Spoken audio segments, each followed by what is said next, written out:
If I go back to my Big Boss journey, ಕೆಲಸದಿ ನನಗೆ ಅನ್ಸುತ್ತೆ ಯಾಕೆ ನಾನು ಅಷ್ಟೊಂದು ಇದು ಮಾಡಿದೆ ಅಂತ. I don't even want to hold anything personally against any of them. And ಅವರೆಲ್ಲ ಟ್ರೀಟ್ ಮಾಡಿದ ರೀತಿ, if you don't react and respond ಅಲ್ಲ, you will be subscribing to the biggest ಇದು, which is peace of mind. Do not expect anything from anybody.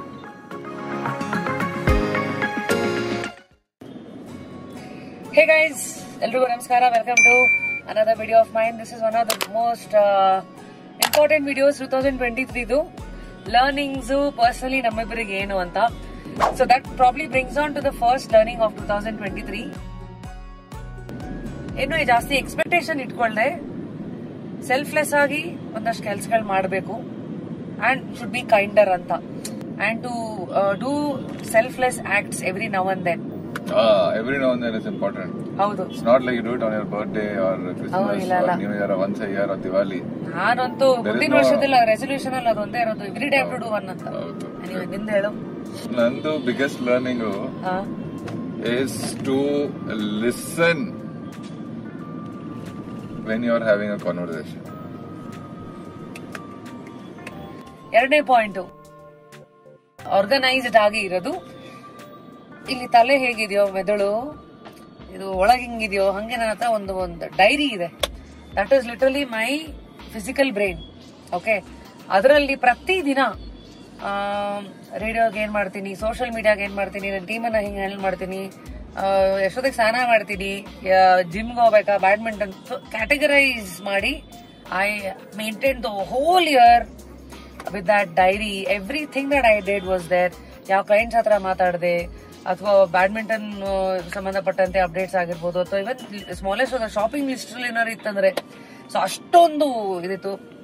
I felt ಸಮೇರ್ ಹಂಗಾದಾಗ you don't get lost, because ಇವತ್ತು I think ನಾನು ಒಂದು 5-6 ಜನರ ಕೆಲಸ ಒಬ್ಳೆ ಮಾಡ್ತಾ ಇದ್ದೀನಿ. So that you don't lose track, next ಏನ್ ಮಾಡ್ಬೇಕಲ್ಲಿರುತ್ತೆ, ಅಂಡ್ ಯುರ್ ಆನ್ಸರಬಲ್. ಇಡೀ ದಿನಕ್ಕೆ ಅಷ್ಟು ಕಮಿಟ್ಮೆಂಟ್. ಫಾರ್ ಎಕ್ಸಾಂಪಲ್, ಇವತ್ತು ಯಾರಾದ್ರೂ ಮಾತಾಡಿದ್ನಾ, if have to call them after 1 week, ಅದ್ರದ್ದು ನೋಟ್ ಇರೋದು. So it is a chain process. So organized ಆಗಿರೋದು, it is very helpful to use time effectively. ಅದು ನಮ್ಮ ಎರಡನೇ ಲರ್ನಿಂಗ್. ದೇವ್ ಸರ್ ತಮ್ಮ ಲರ್ನಿಂಗ್ ಏನು? ನಂದು second learning is I have learned the power of incremental growth or incremental learning. ಏನಂದ್ರೆ meaning ಏನಂದ್ರೆ, suppose you want to learn something, okay, anything, let's say you want to learn a new skill or you want to become fitter or anything. So we always we will look at the final goal and keep thinking about it and not do anything, because it looks like a mountain to us, right? It looks like some 30-kilometer trek. But if you just break it down into 15 minutes a day or 10 minutes a day or half an hour a day, and if you do it for 3 months, before you know, you will be halfway down your path. So one of the things that I want to do is anything that I want to learn. Guys ಏನ್ ಹೇಳ್ತಾ ಇದ್ದಾನೆ ಅಂದ್ರೆ, ಇನ್ಸ್ಟಾಲ್ಮೆಂಟಲ್ shopping ಮಾಡಲ್ವಾ? For example shopping ಅಲ್ಲ, EMI ಕಟ್ತೀವಲ್ಲ, ಹಂಗೆ ನಿಮ್ಗೆ ಏನಾದ್ರು ಒಂದು ತಗೋಬೇಕಂದ್ರೆ ಒಂದೇ ಸತಿ ಅದಷ್ಟು ಮಾಡೋ ಬದಲು ಅದಕ್ಕೆ ಪ್ರತಿದಿನ ಇನ್ಸ್ಟಾಲ್ಮೆಂಟ್ ಅಲ್ಲಿ ಹೆಂಗ್ ನಾವು ಒಂದು 1 ಲಕ್ಷದ ಫೋನ್ ಅನ್ನ 10 ಇನ್ಸ್ಟಾಲ್ಮೆಂಟ್ ಅಲ್ಲಿ ಕಟ್ಟಲ್ವಾ, ಅದೇ ತರ ಲರ್ನಿಂಗ್ಸ್ ಚಿಕ್ಕದಾಗಿ ಬ್ರೇಕ್ ಡೌನ್ ಮಾಡಿ ಅದನ್ನ ಕಲ್ತಾಗ ಈಸಿಯರ್ ಅಂತ. Like if you want to learn video editing, for example, and you don't know video, you are starting from zero, every day spend 10 minutes learning about video editing. That's all. Believe me, within 2-3 months you will be like so good at it. But if you try to do everything over a weekend, you will be like, I don't remember anything what is happening. So learning number 2, incremental learning ante. Nandu ಮೂರನೇ learning, not to react but respond. ನನಗೆ counter ಕೊಡೋದು ಅದು natural ಆಗಿ ಬರುತ್ತೆ. ರೇಡಿಯೋದಲ್ಲಿ ಒಂದ್ ಹೇಳಿದ್ರೆ 4 ವಾಪಸ್ ತಿರುಗಿಸ್ಕೊಡೋದು ಅಂತ.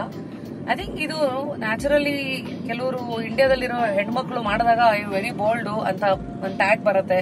ಕೆಲವರು ಬಾಯಿ ಮಡಕಿ ಅನ್ಬೋದು, ಕೆಲವರು ಗಯ್ಯಾಳಿ, whatever the hell people want to call. But in my opinion, it is nothing but you are standing up for yourself and you are basically respecting your own ಇದು. ಓಕೆ, ಬಟ್ ಇದು ಮಾಡ್ತಾ ಕೆಲವು ಸತಿ ನನ್ಗನ್ಸಿದ್ದು ತುಂಬಾ reactive ಆಗೋಗ್ಬಿಟ್ಟಿದೆ. ಯಾರೋ ಏನಾದ್ರು ಒಂದ್ ಹೇಳಿದ್ರೇನೆ ಅದಕ್ಕೆ ಏನೆಲ್ಲ ಅಟ್ಯಾಕ್ ಮಾಡ್ತಾ ಇದ್ರಲ್ಲ ಅನ್ನೋ ತರ.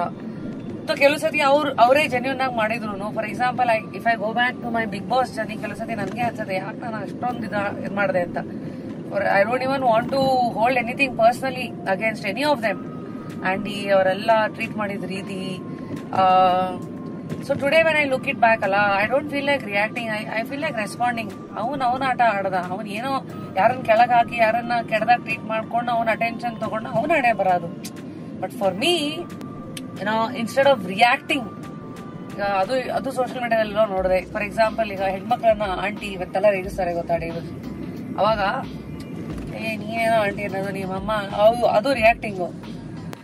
If you don't react and respond ಅಲ್ಲ, you will be subscribing to the biggest ಇದು which is peace of mind, I feel. ನೀನ್ ಹೇಳು. So my third learning, or I don't know if it's, I don't know if the learning or resolution, but I have felt that we should try to improve everyone's life around us in whatever little way you can do. So what time? Samaj Seve. I'm not saying do it in a structured way, like you spend whatever. Like I'll give you an example. For example, our cook Ratna, she wants to be a YouTuber. So she puts videos on YouTube all the time, and then she'll ask doubts to me and Rashmi about how to upload or basic stuff. Like we don't have to take out time to do all of that. We can just tell the basics and go. But if we just say something useful for her, it improves her life. Right? Basically, contribute with whatever you know, and you can help others' life. Yeah. Knowledge is useless if it's not shared. So. ಹಂಗೆ ಬಾಬಾ ಆಯ್ತು. ಮೂರನೇದ ನಿಂದದು. 4ನೇ learnings of 2024.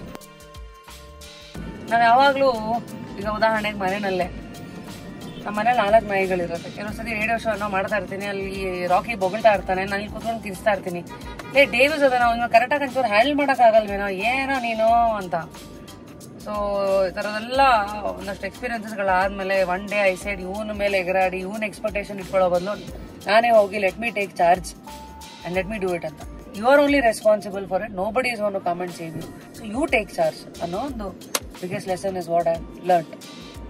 All right. And which I'm going to carry hopefully. So this was your 4th learning. Howdo. So my 4th learning, lesson of 2023 is that do not expect anything from anybody. So I feel now we are always in our mind, we are thinking, oh, that person didn't call me, this person didn't do this. So we have to understand we are not the hero. The world doesn't revolve around us. Everybody has their own thing. So don't expect anything from anybody. If somebody gives you something good, it's fine. That's how it's okay. I think it'll make you much happier if you stop expecting. So I think it'll make your life very peaceful. Otherwise, you're always in conflict with something because that person said this. This friend has not called me for 6 months. Don't expect anything. You call that friend. Or you don't call that friend. Your call. But don't expect it. So don't have any nirikshe from anybody. ಹಂಗೆ ಆಯ್ತು. Lastly point number 5. ಇದು ಬಹಳ ಒಳ್ಳೆ ಇದು learning ನನ್ಗೆ. ಏನಂದ್ರೆ psychology ತರ ಇದು ಥಿಂಗ್ಸ್ ಮಾಡೋ ಸೈಕಾಲಜಿ. ಯಾವ್ದೇ ಸಿಚುವೇಶನ್ ಅಲ್ಲಿ ಏನೇ ಆದ್ರೂ, ಈಗ ಉದಾಹರಣೆಗೆ ಯಾರೋ ನಮ್ ರಿಲೇಟಿವ್ ಹೆಂಗೆಂಗೋ ಆಡಿದ್ರು, ಯೂಶಲಿ ಏನ್ ಮಾಡ್ತೀವಿ ಇನ್ಸ್ಟೆಂಟ್ ಆಗಿ ಅವ್ರೇನಾದ್ರು ನಂಗೆ ಹಂಗ ಅನ್ಬಿಟ್ರಲ್ಲ ಅಥವಾ ಇವ್ರೇನ ಹಿಂಗ್ ಮಾಡ್ಬಿಟ್ರಲ್ಲ, ಎಕ್ಸಾಂಪಲ್ ಕೊಡ್ತಾ ಇರೋದು. ಅದ್ ಮಾಡೋ ಬದಲು ಅವ್ರು ಯಾಕೆ ಹಂಗ ಆಡಿದ್ರು ಅಂತ ಸ್ವಲ್ಪ ಡಾಕ್ಟರ್ ತರ ಅವ್ರ ಜಾಗದಲ್ಲಿ ನಿಂತ್ಕೊಂಡು ಯೋಚನೆ ಮಾಡಿದಾಗ ಕೆಲವು ಸತಿ ದೊಡ್ಡದಾಗಿ ಕಾಣಲ್ಲ, ಅಥವಾ ನಿಮಗದ್ ಬೇಜಾರು ಆಗಿದ್ರು ಯು ವಿಲ್ ಅಂಡರ್ಸ್ಟ್ಯಾಂಡ್ ಅವ್ರ ಮೂಗಿನರಾಗ ಅವ್ರು ಮಾಡಿದಾರೆ ಅಂದ್ಬಿಟ್ಟು ಪ್ರಾಬಬ್ಲಿ ದೇರ್ ಆರ್ ಚಾನ್ಸಸ್ ನೀವು ಅದನ್ನ ಬಿಡ್ತಾ ಹೋಗ್ತೀರಾ. ಅಥವಾ ಅಟ್ಲೀಸ್ಟ್ ನಿಮಗ್ ನೀವೇ ಅದು ಬೆನ್ ಮೇಲೆ ಅದನ್ನು ಒಂದು ಸ್ಕೂಲ್ ಬ್ಯಾಗ್ ಅಲ್ಲಿ ಇನ್ನೊಂದು ಪುಸ್ತಕ ಆಡ್ ಮಾಡ್ಕೊಂಡು ಅದರದ್ದು ಸ್ಕೂಲ್ ಬ್ಯಾಗ್ ಭಾರ ಹೆಚ್ಚು ಮಾಡ್ಕೊಳ್ಳೋ ತರ I think you carry less baggages. All right. So ನಂದು 5th learning is do not give advice to people unless they ask for it. ಯಾಕೋ ಯಾರಿಗೆ ಕೊಟ್ಟಾಗ ಹಾಕೊಂಡೆ. No, I feel, see, a lot of times you will feel that nimdu friend or family member, he needs some advice or you want to help them. The intention ella sarige irutte. But the thing is, people are also not always in receiving mode, right? So they are having their own plan. So you have to wait for a moment when they are actually looking for help or advice, then you should ಹಸುವಾದಾಗ ಮಾತ್ರ ಬಡಿಸ್ಬೇಕು. give. Otherwise, if you're just force feeding them, it's not going to work. In fact, they might do the opposite, or they might not receive it well. When they are hurt or struggling, don't go and sit on their head and force an advice on somebody. Ade nandu last and final lesson/learning of 2023. So that's all. So I hope guys ನಮ್ಮ learnings ಯಾಕೆ ಹಂಚ್ಕೊಳ್ತೀವಿ, ಇದ್ರ ಬಗ್ಗೆ ಯಾಕೆ video ಮಾಡಬೇಕು, ಒಂದೇ point ಇದ್ದಿದ್ದು. Because I am 39 and he is what, 37. I'm 23. 23 in 2000, in the year 2000. Yes. So on this note, we're going to end the video. Take care and tata, ನಮಸ್ಕಾರ. ಹೋಗ್ಬಿಟ್ಟು ಬರ್ತೀನಿ ನನ್ನ ಪ್ರೀತಿಯ ಕನ್ನಡಿಗರೇ ಅಂತ ಹೇಳೋ. ಹೋಗ್ಬಿಟ್ಟು ಬರ್ತೀನಿ ನಮ್ಮ ಪ್ರೀತಿಯ ಕನ್ನಡಿಗರೇ. Thank you. ನಾನು ಧನ್ಯವಾದಗಳು. 2024 ಅಲ್ಲಿ ಇನ್ನೂ ಚೆನ್ನಾಗಿ ಕನ್ನಡ ಕಲಿತೀನಿ. 2024 ಲರ್ನಿಂಗ್ ವಿಡಿಯೋ ನಾನು ಫುಲ್ ಕನ್ನಡದಲ್ಲಿ ಮಾತಾಡ್ತೀನಿ. ಅದು ಒಂದ್ ವರ್ಷ ಇದೆ, ಮಾನ ಮರ್ಯಾದೆ ಉಳಿಸ್ಕೋ. ಓಕೆನಾ? Near enough. Incremental learning. Every day one sentence I'll learn. ಸರಿ. Okay, bye. Bye.